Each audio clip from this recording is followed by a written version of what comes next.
하나님 말씀 함께 보겠습니다. 하나님의 말씀 에베소서 1장입니다. 에베소서 1장 15절 말씀부터 함께 보겠습니다.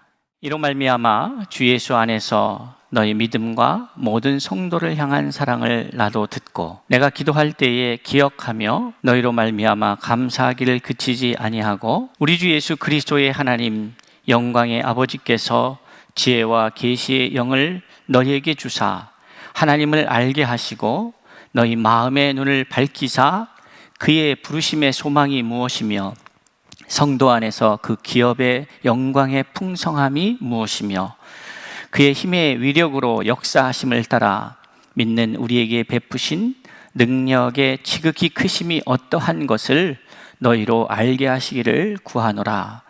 그의 능력이 그리스도 안에서 역사하사 죽은 자들 가운데서 다시 살리시고 하늘에서 자기의 오른편에 앉히사 모든 통치와 권세와 능력과 주권과 이 세상뿐 아니라 오는 세상에 일컫는 모든 이름 위에 뛰어나게 하시고 또 만물을 그의 발 아래에 복종하게 하시고 그를 만물 위에 교회의 머리로 삼으셨느니라. 교회는 그의 몸이니 만물 안에서 만물을 충만케 하시는 이의 충만함이니라. 아멘. 반갑습니다. 한 주 한 주 시간이 가면서 이 시간의 소중함에 대해서 그 어느 때보다도 생각하게 하는 지난 한 해 또 지난 한 달이 아니었나 싶습니다. 하나님께서 우리에게 허락하신 이 삶의 자리가 얼마나 복된지 우리로 기억하면서 그것을 허락하신 하나님 앞에 감사함으로 또 성실함으로 허락하신 자리를 살아낼 수 있는 저와 여러분이 될 수 있기를 바랍니다. 우리 계속해서 새해 들어서 가정을 세워가고 우리의 일터를 세워가며 또 교회를 세워가며 그 모든 세움의 중심에 결국에는 우리 각자가 있다는 사실, 내가 세워져야 가정이 제대로 세워지는 것이고 내가 세워져야 우리의 일터도 세워지는 것이죠. 우리 한 사람 한 사람이 세워져야 또 교회라고 하는 공동체가 세워집니다. 그래서 하나님께서 이 올 한 해 우리 서울중심교회가 지난 45년의 역사 속에서 세워지고 다듬어지고 가꾸어지고 그리고 이제 지금에 이르렀는데 결국 하나님께서 기대하시는 열매는 어떠한 모습일까? 그 열매를 향하여 우리가 나아가는 그러한 한 해가 될 수 있기를 또 기대하면서 함께 은혜를 나누고 있습니다. 오늘 저는 에베소서 1장 15절 이하의 말씀을 가지고 교회는 그리스도의 몸입니다 라는 말씀의 제목으로 함께 하고 있습니다. 지난 시간에 저와 여러분이 신령한 복에 대한 이야기를 나눴는데 신령한 복이 무엇이 신령한 복이다 성경이 말씀하고 있을까요? 바로 우리가 하나님의 자녀가 된 것이다. 그러니까 하나님의 자녀가 된 것, 그것이 신령한 복이다. 하나님의 자녀가 되는 것, 그것이 신령한 복이라는 의미 속에는 우리가 하나님의 사람이라면, 영에 속한 사람이라면 육신의 복을 추구하는 것이 아니라 신령한 복을 추구해야 하는데 그 신령한 복에 있어서 그 핵심이 뭐냐? 하나님의 자녀가 되었다는 것이죠. 그러면 하나님의 자녀가 되었다는 것이 우리에게 정말 복인가의 문제가 있습니다. 우리는 그 어떠한 것보다도 하나님의 자녀됨을 신령한 복으로 생각하고 우리가 추구해야 할 복이라고 생각하고 우리가 받은 그 어떤 복보다도 가장 귀한 복이라고 생각하며 살아가고 있는가? 하나님의 자녀가 되었는 것이 실질적으로 우리가 교회에서 그렇게 배웠고 교회에서 그렇게 주장하고 강조하고 또 믿는 사람들이라면 그렇게 말해야 되는 것 아닌가 하는 생각 속에서 어떻게 보면 종교적 부담감 속에서 어렸을 때부터 교회 안에서 믿음 안에서 자라온 사람이면 사람일수록 더욱더 그 부담감은 가중될 것인데 그 안에서 내가 실질적으로 하나님의 아들과 딸로서 세상에 살아가면서 뭐 딱히 누리는 게 없는 것 같음에도 불구하고 딱히 우리가 소위 말하는 이것이 하나님의 은혜입니다, 하나님의 축복입니다 하는 것들도 예수를 빼고, 우리가 하나님 빼고 성령을 빼고 하나님의 은혜 이런 이야기들을 빼고 생각해도 세상 사람들도 다 누리는 것 아닌가? 세상 사람들이 어떻게 보면 더 크게 누리고 있진 않은가? 그런 관점에서 과연 우리는 하나님이 예비하신 신령한 복을 누리고 있는가? 그리고 그것이 우리에게 가장 소중한 하나님의 우리에게 주시는 축복인가를 생각해 봐야 하는 것이죠.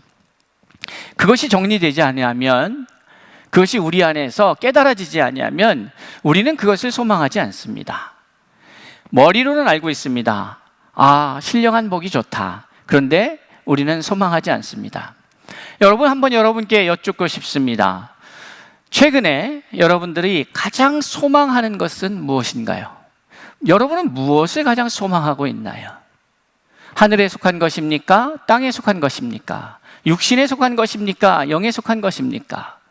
육신에 속한 것은 제한이 있습니다. 제약이 있습니다. 하나님에게 속한 것은 제한이 없죠. 항상 풍성하고 넘치는 하나님의 복입니다. 그런데 알고는 있으나 그것을 바라지도 소망하지도 꿈꾸지도 않는다면 우리에게 그것이 임할 리가 없죠. 바라는 것이, 소망하는 것이 우리에게 주어질 텐데, 또 우리는 그것을 위해서 집중하고 그것을 얻기 위해서 다른 모든 것들을 정리하지 않겠습니까? 우리는 우리 자신을 향하여 물어야 합니다. 과연 나는 신령한 복을 사모하는가? 하나님의 자녀가 되었다라는 것이 신령한 복이다 이렇게 말씀드렸는데, 그것은 다른 의미가 아니라 하나님의 자녀가 되는 것이 그 모든 어떠한 것보다도 위대하기 때문에 그런데, 그 이유가 뭘까요? 우리가 살펴봐야죠. 우리는 그저 우리가 주장할 것이 아니라 실질적으로 이것이 가장 귀한 하나님께서 주시는 복인가를 살펴봐야 합니다. 알아야 합니다. 우리는 오늘 본문의 말씀 속에서 매우 흥미로운 단어들을 발견하게 되는데, 여러분, 지난 시간에 하나님의 자녀가 된다라고 하는 것이 신령한 복인데, 그 자녀가 되는 그 과정을 명확하게 설명드렸습니다. 기억이 나실지 모르겠습니다. 에베소서 1장 13절은 매우 중요한 말씀입니다. 그러니까 여러분들께서 이것을 암송하시는 것이 좋을 것 같아요. 에베소서 1장 13절의 말씀은 그 안에서 너희도 진리의 말씀을 듣는다 그랬어요. 그 진리의 말씀 곧 너희의 구원의 복음을 듣고 라고 말하고 있습니다. 진리의 말씀, 그것은 곧 구원의 복음이다. 그런데 그 구원의 복음을 듣는 것부터 이제 시작이 되는 것이죠. 그러니까 진리의 말씀 곧 구원의 복음을 듣고, 또 어떻게 다음이 이어집니까? 그 안에서 또한 믿어. 자, 들어야 하고 그 다음에는 그 말씀을 믿어야 합니다. 듣는 단계가 있고 믿는 단계가 있습니다. 이것을 예수님께서 말씀하신, 씨 뿌리는 비유에서 말씀하신 열매 맺는 삶으로 연결시켜서 이해하자 보면, 이 듣는다라고 하는 것은 길가에 떨어진 씨앗이 어떠한 상태인 것을 예수님께서 설명할 때에 말씀을 듣지 못하는 상태, 그것을 길가에 떨어졌다 이렇게 얘기하는 것이죠. 들어도 무슨 말인지 모르고. 그런데 길가에 떨어진 그 씨앗, 그 다음에 나오는 돌밭을 설명하면서 뭐라고 해요? 말씀을 듣고 어떻게 해요? 기뻐하는 거죠. 기쁨으로 말씀을 듣습니다. 그러니까 들은 거예요. 들리기 시작하는 거예요. 하나님의 말씀이 들리기 시작합니다. 그래서 말씀을 듣고 깨닫고 은혜가 되기 시작해요. 그런데 그 다음 단계가 뭐냐? 믿는 거로 가야 되는데, 자, 돌밭과 가시밭이 나오는데 그 뒤에 돌밭과 가시밭의 특징은 뭐냐면 듣고 기뻐합니다. 그 말씀을 듣고 기뻐해요. 그런데 이것이 믿음으로 가는데 어려움이 있는 것이 이유가 나타나는데, 돌밭의 이유는 뭡니까? 바로 말씀을 듣고 기뻐하긴 하는데 그 말씀대로 살다가 어떻게 돼요? 고난이 닥치고 박해가 생기면 그 말씀으로 인하여 넘어진다, 이렇게 표현하고 있습니다. 그러니까 들었는데 그 들음이 믿음으로 자라가진 않은 거죠. 들음으로 멈춰서 있는 거예요. 또 다음 단계가 뭐냐? 기쁨으로 역시 말씀을 듣겠죠. 그런데 문제는 두 가지 사안 때문에 믿음으로 온전히 자라가는 것에 막힘이 생깁니다. 그 하나가 뭡니까? 그것은 바로 염려예요. 예수를 믿는 사람들이 염려합니다. 근심합니다. 어떻게 염려가 없을 수 있을까? 어떻게 근심이 없을 수 있을까? 생각을 하겠죠. 여러분들 어떠십니까? 아니, 사람이 살면서 어떻게 염려를 안 할까? 근심을 안 할까? 어떠세요? 여러분들 근심이 없으십니까? 염려가 없으셔요? 있죠.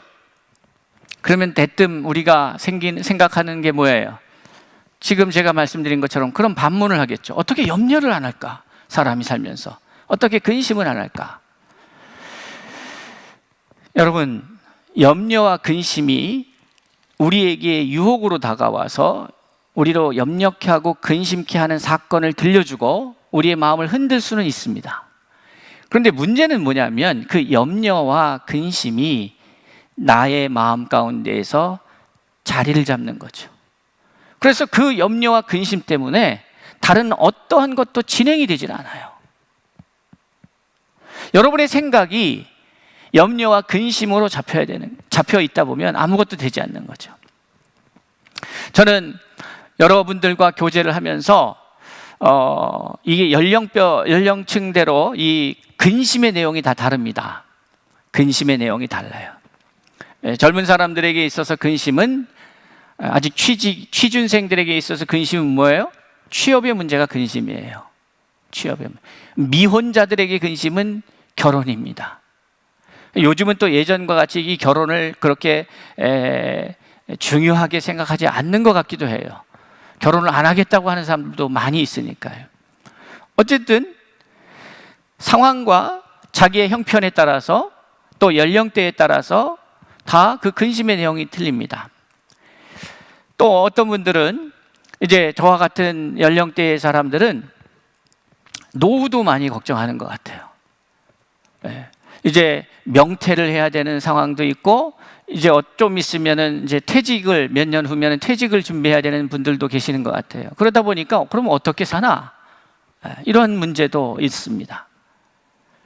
사람마다 다 다르죠. 그래서 이제 은퇴도 하고 명퇴도 하고 다 끝나고 이제 하루하루 주님 오실 날을 염원하면서 살아가는 분들 입장에서의 근심이 있을까 없을까요? 또 있어요. 뭐가 있어요? 자녀들 근심이 있어요. 우리 자녀들은 또 어떻게? 그러니까 우리 인생을 이렇게 돌아보면 근심 없이 사는 데가 있나 싶을 정도로 그냥 근심으로 가득 차 있는 거죠. 그러니까 우리는 좀 더 하나님 앞에 치열하게 하나님의 말씀을 갖고 다가서서 씨름해야 합니다. 씨름해야 돼요. 하나님, 이 말씀은 이런데 왜 우리의 삶에 이런 열매들이 안 맺을까요? 여쭤야 돼요. 관심이 없으면 안 묻죠. 이 말씀을 믿지 않는다면 하나님 앞에 나아가지도 않죠. 이 말씀을 우습게 생각한다면 이 말씀을 갖고 고민하지도 않죠. 이 말씀 속에는 반대로 여러분이 지금 말씀을 갖고 고민하고 있지 않다면 여러분은 말씀을 우습게 생각하는 것일 수도 있습니다. 여러분이 말씀을 갖고 씨름하지 않고 있다면 여러분의 신앙은 다 거짓된 것일 수 있습니다. 다른 곳에서 찾을 수가 없거든요. 우리는 각자의 하나님을 만들어서 각자가 다 자신이 이해한 하나님, 자신이 이해한 예수, 자신이 이해한 성령 안에서 그것을 마치 성경이 말하고 있는 하나님처럼 착각 속에서 믿는 경우가 허다합니다. 왜 성경의 말씀이 내 삶 가운데서 나타나지 않는 걸까? 주의 말씀은 내 발의 등이요 내 길의 빛이니이다 라고 말하는 시편 기자의 고백이 왜 그것이 남의 고백, 그의 고백이 됩니까? 저는 저와 여러분의 고백이 될 수 있길 바랍니다. 하나님의 말씀이 내 발의 등입니다. 등의 역할을 아시죠? 예전에 이렇게 지금 가로등이 없고 할 때는 등을 들고 가지 않겠습니까? 아니면 달을 보고 가든지. 등이라고 하는 것의 역할은 뭐예요? 바로 앞의 일들을, 현안에 대한 문제일 수 있습니다. 그것도 하나님이 인도하셔야 되는 거예요.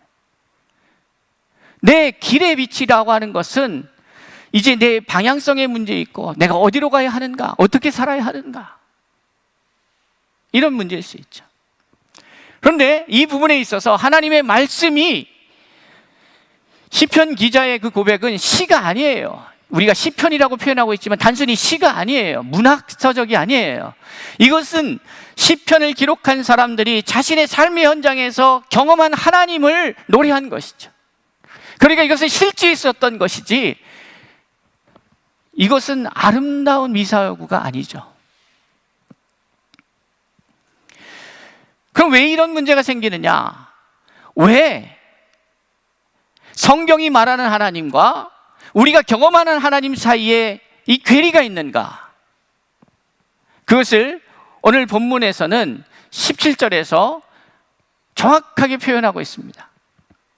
우리 주 예수 그리스도의 하나님 영광의 아버지께서 지혜와 계시의 영을 너희에게 주사 하나님을 알게 하시고 라고 말하고 있어요. 지혜와 계시의 영을 주시지 아니하면 우리는 하나님을 알 수가 있습니까? 없습니까? 없습니다. 그런데 우리가 우리의 지식으로, 우리의 지혜로 성경을 읽고 성경을 분석하고 성경을 공부해요. 그래서 그것을 통해서 발견된 하나님을 우리는 하나님을 알았다라고 말하는 거예요. 이 차이를 아시겠습니까? 우리가 알아가는 하나님과 하나님께서 알려주신 하나님 사이에 차이가 있는 거예요. 이것은 매우 큰 차이입니다. 우리는 특히 모태신앙과 어렸을 때부터 신앙생활을 하신 분들은 어렸을 때부터 하나님이라는 소리를 많이 들었어요. 하나님을 내가 믿기 전부터, 하나님을 내가 알기 전부터 하나님을 들었어요. 근데 그 들음이라고 하는 것은 누구를 통해서 듣습니까? 그것이 부모님이 되었던, 주일학교 선생님을 되었던, 목사님이 되었던 누군가를 통하여 듣습니다. 혹시 여러분 하나님으로부터 직접 계시를 받은 분 계십니까? 이 중에? 이 말은 신학적으로 민감한 부분이기 때문에 제가 이 시간에 다 얘기할 수는 없지만은 제가 지금 이 대화의 흐름 속에서 말씀드리는 건 뭐냐면, 목사님으로부터 들은 것도 아니고 우리 교사 선생님으로부터 들은 것도 아니고 나보다 먼저 믿은 믿음의 선배들로부터 들은 것도 아니고 교회에서 들은 게 아니라 그냥 하나님을 직접 만나서 들은 분, 이 아주 레알, 그렇게 만나서 들은 분이 있냐 이 말이에요. 없다면 이제 우리는 하나님을 배워가고 하나님을 알아가고 하는 것이 누구에 의해서 들려진 바 된 것이죠. 누구에 의해서. 그럼 누구에 의해서라고 할 때에 여기에 오염이 있을 수 있을까요? 없을까요? 제가 말하는 오염이라고 하는 것은 나쁜 의미라기보다는 그 사람의 해석, 그 사람의 이해, 그 틀 안에 갇혀 있을 수밖에 없다.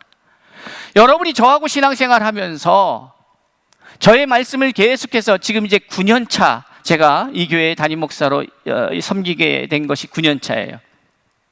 그리고 실제적인 사역은 2009년도부터니까 지금 11년째, 12년째를 향해 가고 있는 것이죠.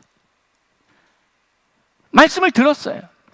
그럼 적어도 그 말씀을 들을 때에 저의 영향을 받을까요, 안 받을까요? 네, 안 받는다고 하면 참 이상한 거죠. 그게 더 문제죠. 네, 안 받는다고 하면. 여러분 매우 중요한 거예요. 안 받아도 문제예요. 그런데 안 받는 경우도 많습니다. 어렸을 때부터 신앙생활 하신 분들은 자기가 구축한 신앙의 틀이 있어요.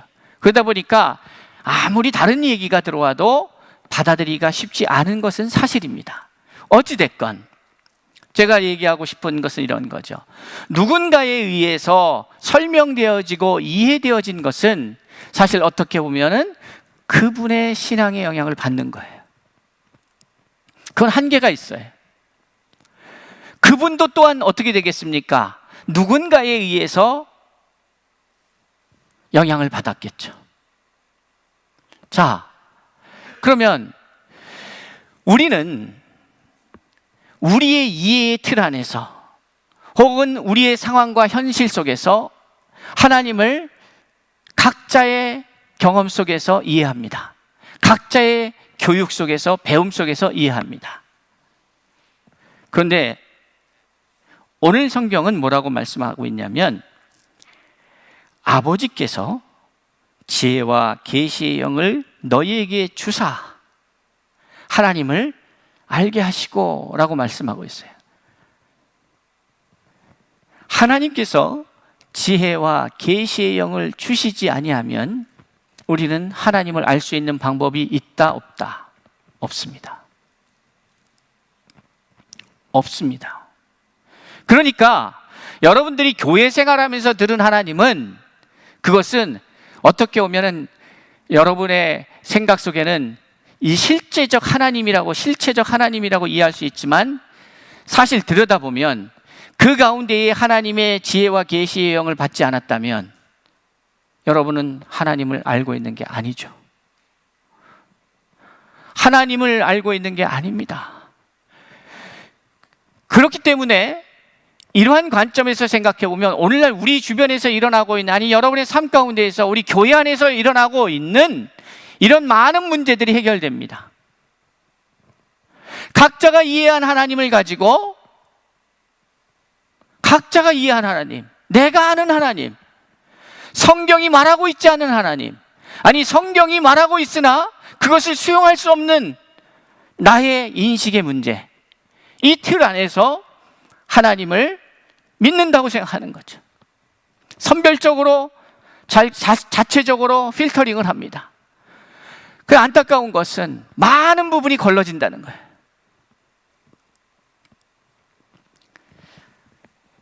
지혜와 계시의 영을 받으셔야 하는데, 그럼 도대체 지혜와 계시의 영이 뭐냐 이 말이죠. 지혜와 계시의 영, 결국 이 지혜와 계시의 영을 통하여 하나님이 당신을 우리에게 나타내시는데, 그게 뭡니까? 지혜와 계시의 영이 하나님의 말씀이죠. 내가 신앙생활을 하면서 성경을 한 번도 읽지도 않고, 내가 교회를 다닌다고 하면서, 여러분, 신앙의 삶이라고 하는 것은 하나님과 동행하는 삶을 가리키는 겁니다. 교회를 다니는 삶이 아니에요. 하나님과 동행한다는 것은 말씀과 동행한다는 거예요. 그런데 만나서 얘기해보면 다 하나님을 알아요. 그런데 흥미롭게도 오해 없이 드셔야 합니다. 제가 놀라는 것은 뭐냐면, 제가 아는 하나님과 때로 저하고 만나서 하나님에 대해서 이야기하는 그분이 이해하는 하나님이 다를 때 느끼는 뭐랄까요, 괴리감이죠. 나는 내가 아는 하나님은 아닌데, 어떤 분은 하나님을 얘기하면서 이것은 어떻게 보면 하나님만 빼면 그냥 세상에서 말하는 복을 주시는 신 정도로 이해되는, 그 안에서 이해하는 사람들도 많더라고요. 하나님을 이야기하면서 거짓을 말합니다. 불법을 행합니다. 그러면서 하나님을 얘기를 해요. 그럼 도대체 그 하나님은 어떤 하나님인가? 지혜와 계시의 영을 통하여, 그 지혜와 계시의 영이 임해야 우리가 하나님을 알 수 있다. 그러니까 하나님을 안다라고 하는 것은, 이 안다라고 하는 것만으로도 많은 차이가 있습니다. 이 안다라고 하는 것만으로도 많은 급이 있어요. 그런데 다 똑같이 아는 것처럼 생각해요. 아는 것만큼 믿을 수 있고 믿는 것만큼 누릴 수가 있는 거예요. 여러분, 힘써 하나님의 말씀을 아셔야 합니다. 들으셔야 해요. 읽으셔야 해요. 거기에 우리의 생명을 걸어야 돼요. 그래야 하나님을 알아요. 하나님을 알아야 믿을 수 있고, 아는 하나님을 믿기 시작할 때에 어떠한 역사가 일어나느냐? 성령의 보증이 일어나요. 성령이 이제 함께 하심으로써 거기 안에서 열매가 나타나기 시작해요. 오늘 우리는 교회에 대한 이야기를 합니다. 교회가 뭘까? 여러분, 교회를 오늘 성경은 몸이라고 표현하고 있어요. 교회는 몸이다. 이 몸, 그리고 그 몸의 머리는 예수 그리스도다, 이렇게 표현해요. 근데 이 몸이 누구의 머리냐? 그리스도의 몸이다, 이렇게 표현하고 있어요. 여러분, 우리의 이 인간의 몸은 약 350개의 뼈와, 이게 어렸을 때는 한 350개, 커면서 한 206개 정도로 줄어드는 것 같아요. 뼈가 어떻게 줄어드냐? 이 장관골이라고, 그러니까 큰 뼈들이 있잖아요. 그 옆에 붙은 뼈들이 어렸을 때는 이게 분리되어 있는 것처럼 보이지만 커가면서 이게 같이 붙죠. 그래서 오히려 뼈가, 성인의 뼈가 어린아이의 뼈보다 더 적죠, 계산을 하다 보면. 근데 한 100만 개의 세포가 있다는 거죠. 100조의 세포가. 이 어마어마한 세포가 있는데, 제가 여러분을 뵈면서 아이고 집사님, 장로님, 100만 개의 세포님, 이렇게 100조의 세포님, 이렇게 말하진 않아요. 그냥 그 한 몸으로 이해합니다. 그게 엄청난 수의 세포로 연결되어 있고, 거기 조직이 되어 있고, 관절이 있고, 피부 조직과 피부 세포와 등등 많은 것들이, 몸이라고 하는 것이 대단히 복잡한 거예요. 그런데 이 몸이 매 순간순간 얼마나 빠르게 함께 움직이는지 몰라요. 함께 움직인다고요. 하나라고요. 교회는 그런 것이죠. 수많은 지체가 있고, 수많은 세포가 있고, 수많은 것들이, 뼈가 있고 있지만, 그런 것은 하나의 몸이에요. 그런데 이 몸이 하나가 되어서 움직이지 않는다면 그것은 몸일까요? 뭔가 문제가 발생한 거죠. 이 몸이 존재하는 이유는 뭘까? 이 생명체가 존재하는 목적이 무엇일까? 그것을 알고, 이 몸이 100조의 세포와 350개에서 200개 사이에 있는 뼈들이 하나가 되어서 막 움직이기 시작하고 할 때에, 이것이 방향이 없는 것 같고, 아니면 각자 자기 주장을 하기 시작하고, 왜 존재하는지도 모르기 시작하고 한다면, 이게 무슨 의미가 있습니까? 세포도 원래의 창조 목적대로 자기의 역할을, 지극히 작은 것이지만 자기의 역할을 감당할 때 이 몸이 건강해지는 거죠. 여기서 삐딱하게 나가는 게 뭐예요? 암세포지. 우리는 그리스도의 몸에서 암세포인가? 나는 그리스도 몸에서 암세포인가? 아니면 정상적인 세포인가? 정상적인 세포는요, 어떻게 보면 계속해서 새로워져야 되는 거예요. 이게 새로움을 멈추기 시작할 때에 결국 그것이 멈춰지면 어떻게 되는 거예요? 사람이 죽는 거죠. 자, 그것이 사람의 몸이에요. 그리고 우리가 그런 몸 가운데 있어요. 그럼 저는 여러분에게 한번 묻고 싶습니다. 여러분, 아담은 범죄하기 이전에 아담의 세포는 끝이 있었을까요? 이 재생이 멈춰주는, 그럴 수가 없죠. 왜냐하면 아담이 죄를 짓기 이전에는 사망을 몰랐으니까. 그러면 우리의 원래의 세포는 어떻게 되는 거예요? 영원히 죽지 않는 거지. 그런데 지금 왜 죽게 되어 있는 거예요? 죄 때문이죠. 이 죄의 문제를 해결하면 우리는, 그러니까 이게요, 하나님이 우리를 창조하셨고 하나님이 우리를 창조하셨는데 그 창조주가 이 성경의 말씀을 통해서 너희는 이렇게 만들어진 거야, 너는 이런 목적에서 만들어진 거야. 창조물이 창조주의 목적대로, 창조하신 그 계획대로, 목적대로 살아갈 때에 가장 완벽하게 기쁨을 누리면서 행복하게 그 기능을 이루어가면서 영원히 살아갈 수 있는 존재로 창조하셨다 이 말이에요. 근데 여기에 뭔가 생겼어요. 암세포가 생긴 거예요. 원래의 창조 목적에 어긋나서 다른 생각과 다른 것들이 생기기 시작하죠. 그게 뭐예요? 사탄이 심어놓은 생각이었어요. 아담과 하와에게 심어놓은 생각이었어요. 그 생각이 결국은 이 사람들을 죽여가는 거예요. 근데 이 생각, 오염된 이 생각의 영역, 이 마음의 영역을 이제 새롭게 해야 된다고 바울은 얘기하죠. 오직 마음을 새롭게 하여 변화를 받아, 이렇게 말하는 거예요. 오염되어 있기 때문에 이것을 다시 원래의 모습대로, 원래의 기능대로 회복해야 돼요. 그래서 교회라고 하는 것은 몸이라는 거예요. 근데 이 몸이 손과 발과 모든 이 지체들이 있지 않겠습니까? 그 안에 또 세포 조직도 있고, 그것들이 원래의 목적대로 일사불란하게 움직이기 시작할 때에 건강한 거예요. 잘 때 아무 움직임이 없는데, 만약에 야 이제 자야 된다, 불 끄고 자자 하고 못 잤는데, 그때부터 막 그냥 다른 조직이, 기관이, 장기가 운동을 잘 때 움직여야 될 장기들이 있을 거 아니에요.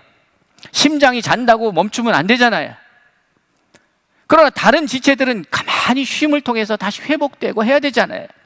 그런데 자면서도 계속 걸어 다니고 계속 일을 하고 계속 그 컴퓨터를 하고 자면서도 한다 그러면 말이 안 되는 얘기잖아요. 그러면 이 몸이 왜 만들어졌는가?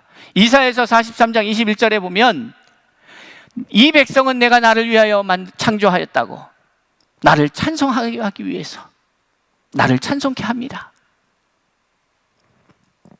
오늘 본문의 말씀은 무엇입니까? 오늘 본문의 말씀을 돌아가서 찾아보면은 이 하나님께서 우리를 창조하신 목적들에 대해서 명확하게 말씀하고 있습니다. 18절에 보니까 너희 마음의 눈을 밝히사 그의 부르심의 소망이 무엇이며 성도 안에서 그 기업의 영광의 풍성함이 무엇이며 그 힘의 위력으로 역사하심을 따라 믿는 우리에게 베푸신 능력의 지극히 크심이 어떠한 것을 너희로 알게 하시기를 구하노라, 이렇게 말씀하고 있어요. 하나님께서는 우리를 부르신 부르심의 소망이 있어요. 우리를 부르고 나서 그냥, 여러분 가만히 생각해 보세요. 우리 영원이라고 하는 시간 속에서 100년이라고 하는 짧은 이 시간은 정말 아무것도 아닌 시간인데, 마치 우리는 이것이 전부인 양 여기에 우리의 모든 관심과 모든 에너지와 모든 역량을 다 부어서 이 현세의 문제에 갇혀 지내고 있지 않을까. 내가 오늘 살면서 내일을 준비하지 않는다면 그것처럼 미련한 것이 어디 있을까? 하나님이 우리를 부르셨을 때에 이 부르심의 소망이 무엇인지를 우리가 알아야 되는 것이죠.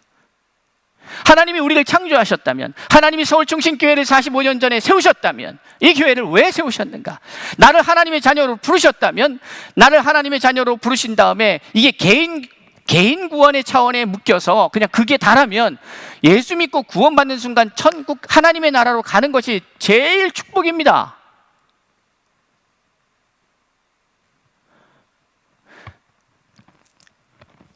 예수님이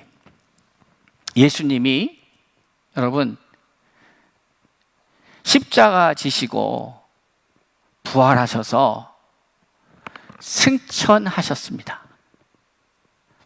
미련이 있었을까요? 이 땅에 제자들을 보면서 그들을 위해서 기도해 주시긴 했어요. 그런데 내가 좀 여기서 뭘 더 해보고, 내가 좀 이렇게 해서 예수님이 자신이 이름 간판을 단 교회를 세워서 말이죠, 더 이 제자들을 갖다가 다 장로들로 세워놓고 거창하게 뭐를 갖다가 왜 꿈꾸지 않으셨을까? 좀 더 실제적인 모델이 되었을 텐데, 이 땅의 지상에 아주 효과적이고 아주 이상적인 것을 우리의 실체로 우리에게 보여주셔야 했는데 그것을 안 했죠. 그 얘기는 뭔지 아십니까? 그것은 교회가 아니에요. 그리스도의 교회는 그게 아니라 이 말이에요. 만약에 내가 이 반석 위에 내 교회를 세운다 했는데, 예수님은 우리가 이해하는 교회를, 우리가 일상으로 우리가 그동안에 알고 있었던 그 교회를 이 땅에 계시면서 세우신 적이 없잖아요.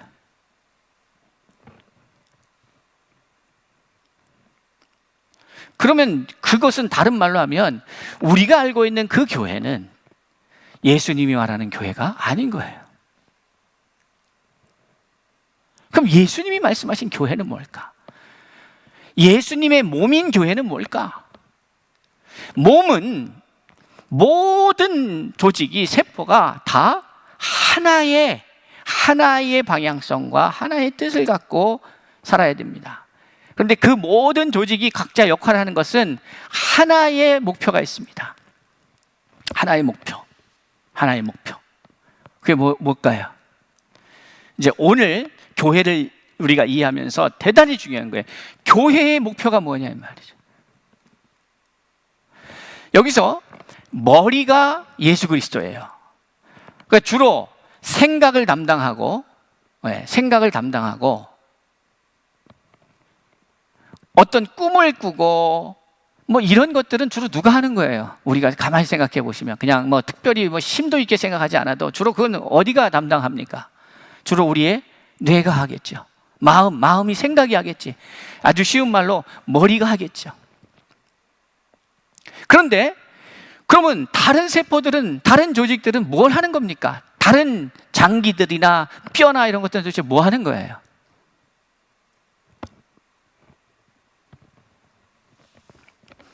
자, 오늘 우리는 이 부분을 좀 명확하게 하고 오늘 시간이 갔으면 좋겠어요.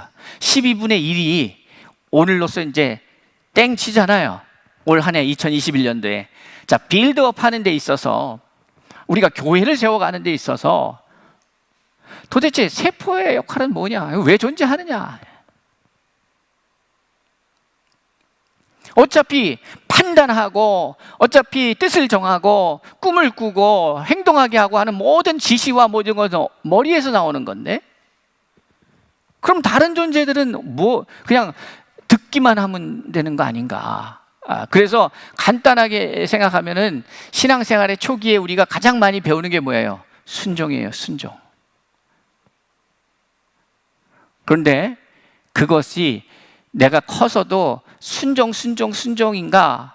그거는 그냥 바닥에 깔리는 거고요. 또 다른 문제들이 있어요. 오늘은 거기까지 얘기하진 않겠습니다.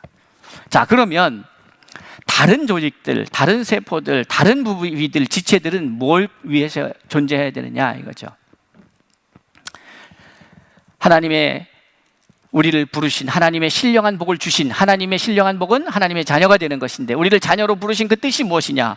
너희 마음의 눈을 밝히사 그의 부르심의 소망이 무엇이며 성도 안에서 그 기업의 영광의 풍성함이 무엇이며. 이 말 이해하시겠습니까? 이 기업의 풍성함이 무엇이며, 기업의 풍성함이라는 게 뭘까요? 기업이라는 단어가 나옵니다. 이 바울이 참 독특한 단어들을 쓰는데 기업이라는 말을 써요. 네. 여러분, 기업의 영광의 풍성함이 뭡니까? 또 11절에 가보시겠어요? 1장 11절에 가보면 모든 일을 그의 뜻의 결정대로 일하시는 이의 계획을 따라 우리가 예정을 입어 그 안에서 기업이 되었다, 이렇게 말해요. 기업. 이 기업이 뭡니까?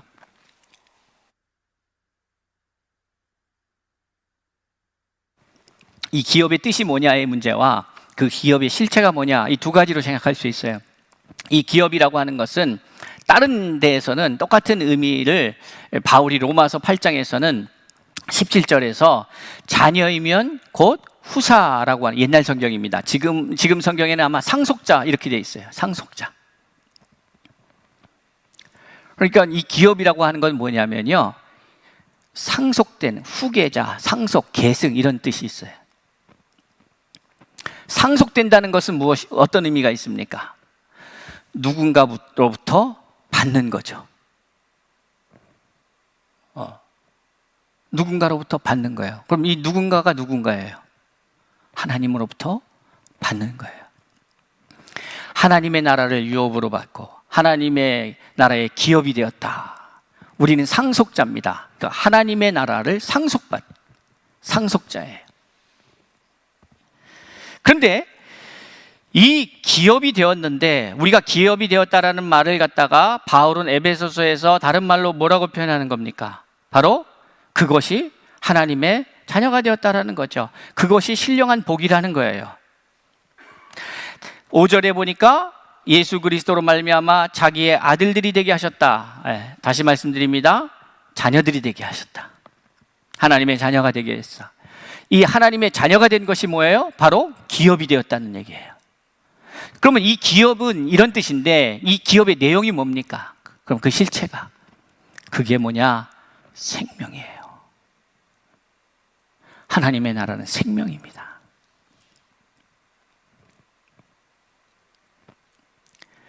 그러니까 이것을 그렇게 너의 마음의 눈을 밝히사 그의 부르심의 소망이 무엇이며 성도 안에서 그 생명의 영광의 풍성함이 무엇이며 그 힘의 위력으로 역사하심을 따라 믿는 우리에게 베푸신 능력의 지극히심이 어떠한 것인지 너희로 알게 하시기를 구하노라. 예수 그리스도가 죽음 아래 있을 수 없었던 것은 바로 그가 생명을, 그 하나님의 나라의 기업이 되어, 첫 기업이죠. 하나님의 아들, 맏아들 되셨어요. 그러니까 생명이기 때문에 그가 사망 아래 있을 수가 없는 거예요. 그리고 생명의 풍성함은 뭡니까? 생명은 또 다른 생명을 낳고 또 다른 생명을 낳고 생명은 무한대로 자라가게 돼 있어요. 하나님이 우리를 만드실 때에 우리의 세포도 영원히 재생됩니다. 그런데 이게 왜 문제가 됐느냐? 죄 때문이에요. 원래 그런 기능이 있었는데 뭔가 삐딱하게 갔어요. 하나님의 의의 말씀 안에서 이것은 영원히 재생되게 돼 있어요. 그게 영생하는 거예요. 그런데 여기서 삐딱하게 돼요. 그러면 의의 말씀으로부터 벗어났어요. 하나님의 말씀이 있었는데 그 말씀으로부터 벗어났어요. 다른 마음을 생각하기 시작했어요. 그러니 문제가 발생한 거예요. 그래서 죽게 된 거예요. 그런데 예수께서 다시 처음부터 와서 말씀대로 오셨다가 말씀이 육신이 되어 오셨고 그 육신으로 오신 예수가 말씀을 이루면 살아가시다가 말씀대로 죽으셨다가 말씀대로 부활하셨고 말씀대로 승천하셨고 다시 약속의 말씀대로 오실 거예요. 그러니까 예수의 삶은 말씀의 삶인 거예요. 거기에 생명이 있는 거예요. 이 말씀을 벗어날 때 생명을 상실하는 거예요.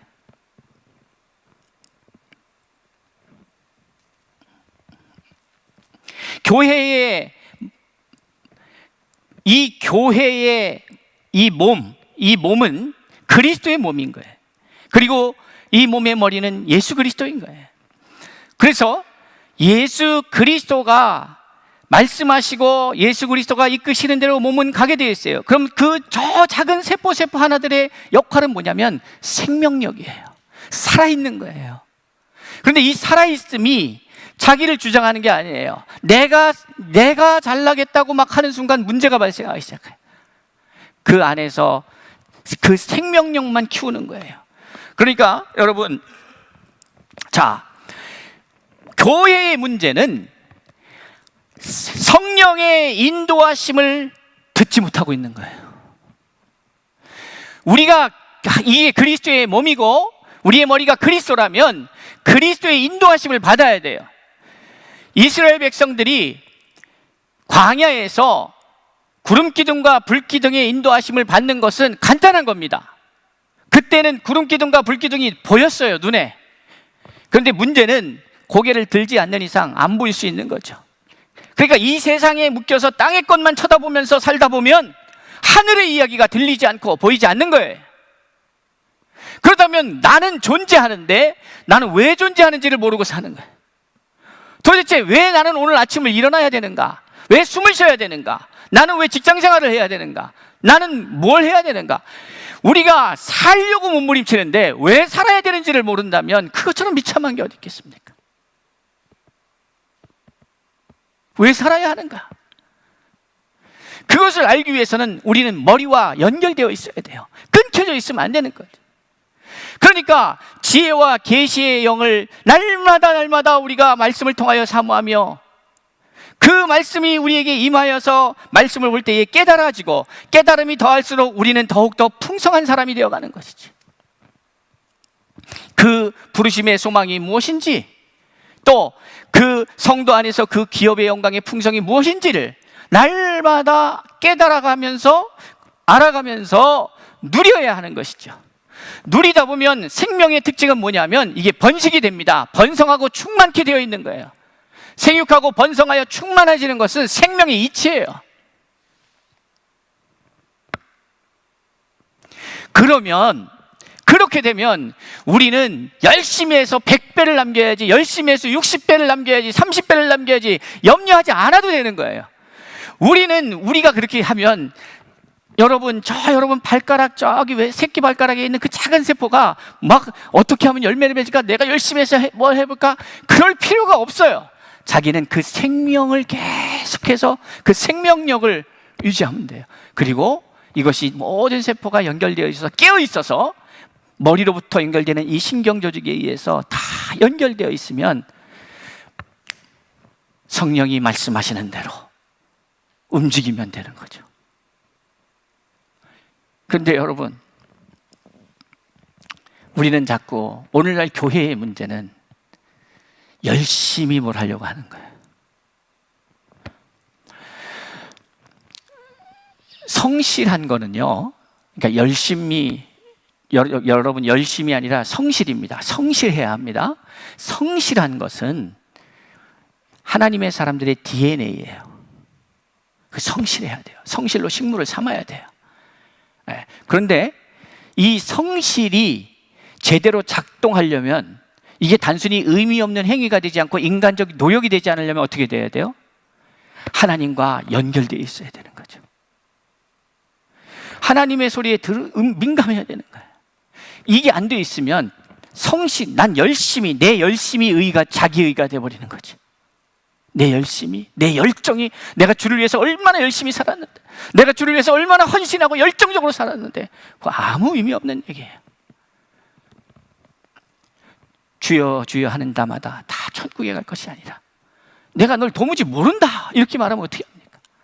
연결되어 있어야 되잖아요.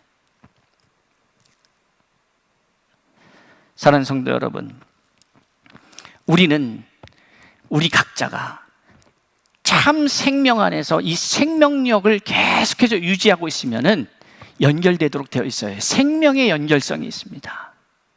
하나님이 우리를 그렇게 만드셨어요. 그러니까 서울충신교회와 코디임교회 성도 여러분, 내가 뭐 주를 위해서 헌신하겠다 이런 소리 하지 마시고 내 안에 하나님의 말씀이 들어와서 생명은 어떻게 시작한다고 배웠어요? 말씀으로부터 시작합니다.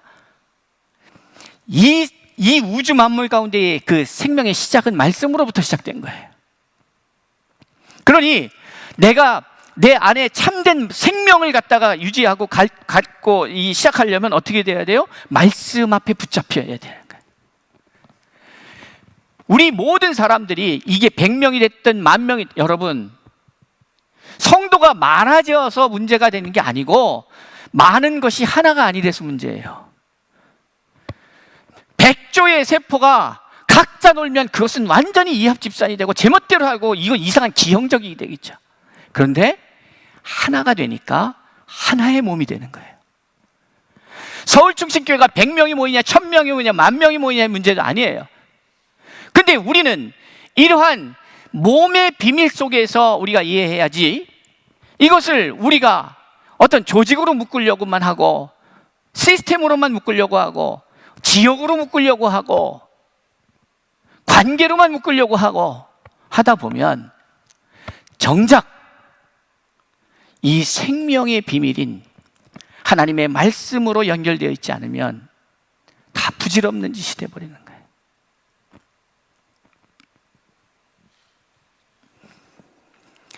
우리 각자가 하나님 말씀 안에 집중하면서 말씀 안에서 살아나기 시작하면, 제가 말씀에 붙잡히고 우리 장로님들이 말씀 앞에 붙잡히고 우리 재직들이 중직들이 잡히고 이 교회가 말씀 앞에 잡혀 있으면, 각자가 그렇게 말씀 앞에 있으면 주의 음성을 듣는 거죠, 이 공동체가. 머리 대신 참교회는, 생명의 공동체는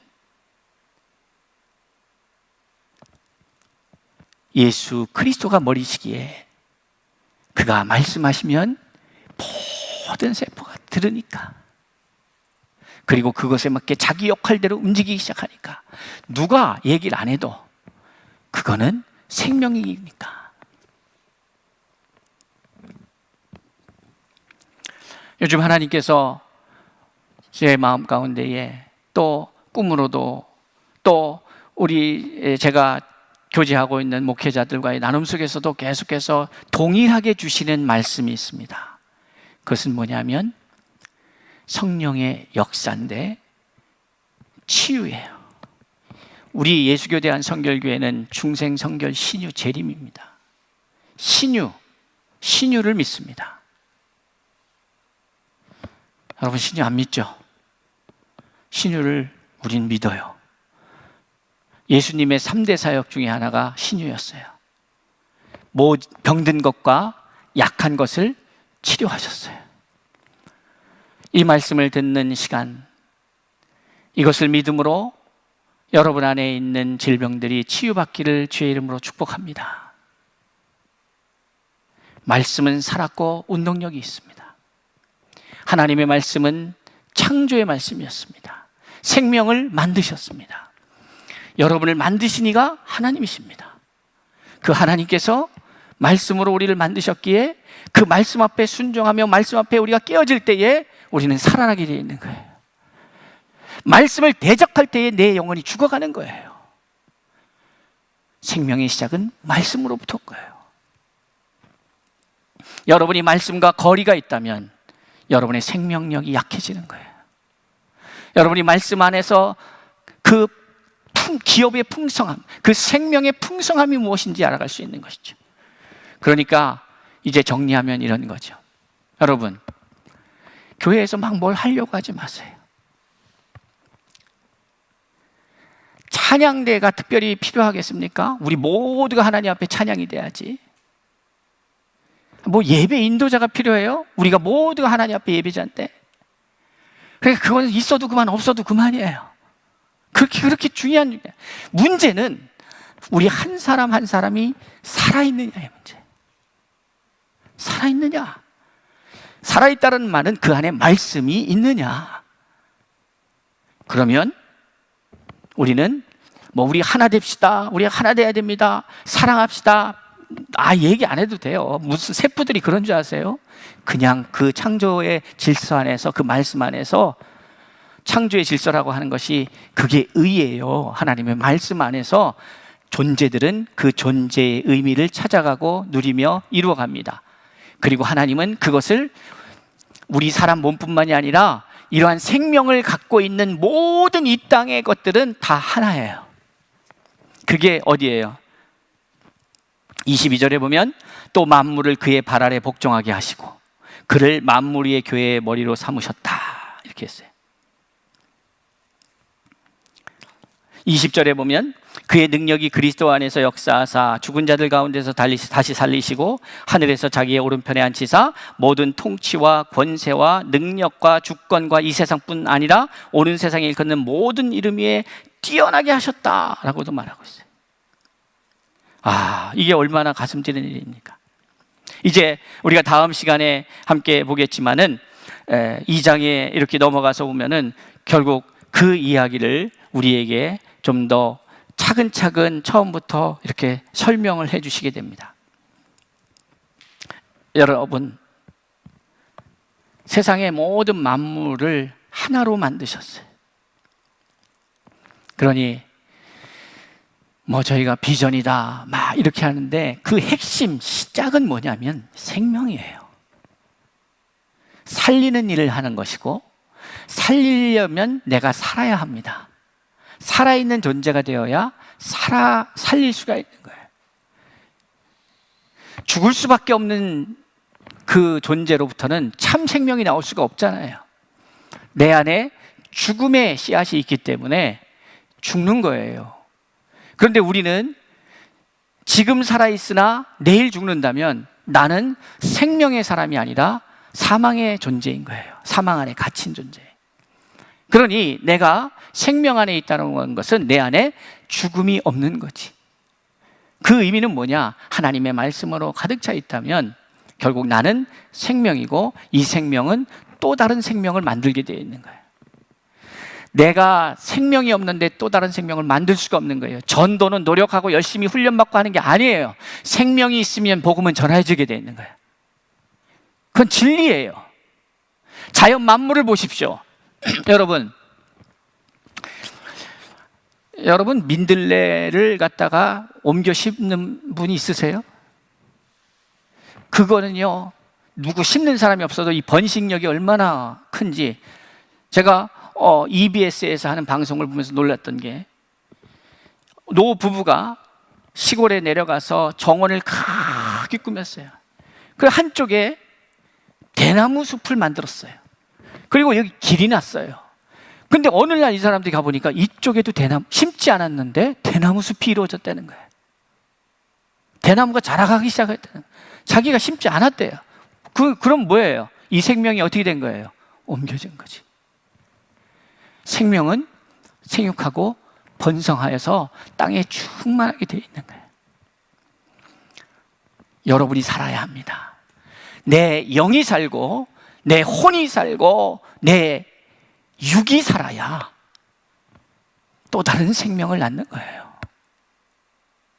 그것을 우리는 니네 교회, 내 교회 이렇게 유치하기 그지없는 짓들을 하고 있으니까 그리스도의 교회입니다.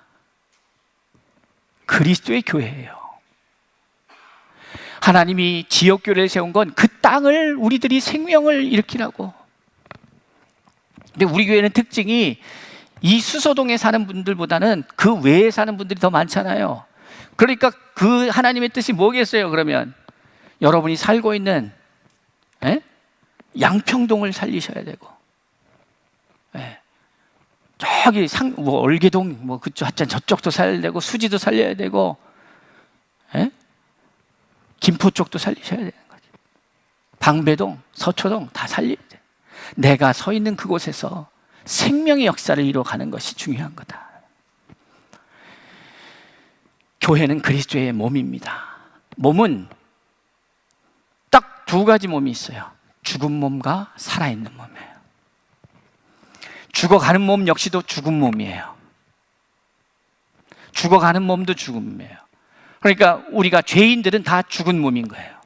이 죽은 몸을 살리신 분이 누구예요? 예수 그리스도시지. 예수 그리스도의 몸이에요. 이제 산 내 몸은 내 것이 아니고 그리스도의 몸이에요. 그리고 우리의 모든 몸이 하나의 몸이에요. 그렇지 않으면 우리는 천국 가서도 패 나누고 싸울 거예요.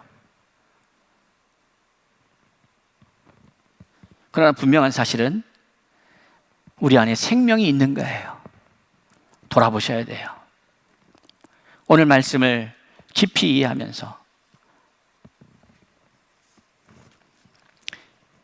작고 조직으로, 시스템으로 우리의 모임을 막 뭘 하려고 하지 말고 완벽한 시스템은 우리 몸입니다. 몸을 배워야 돼요.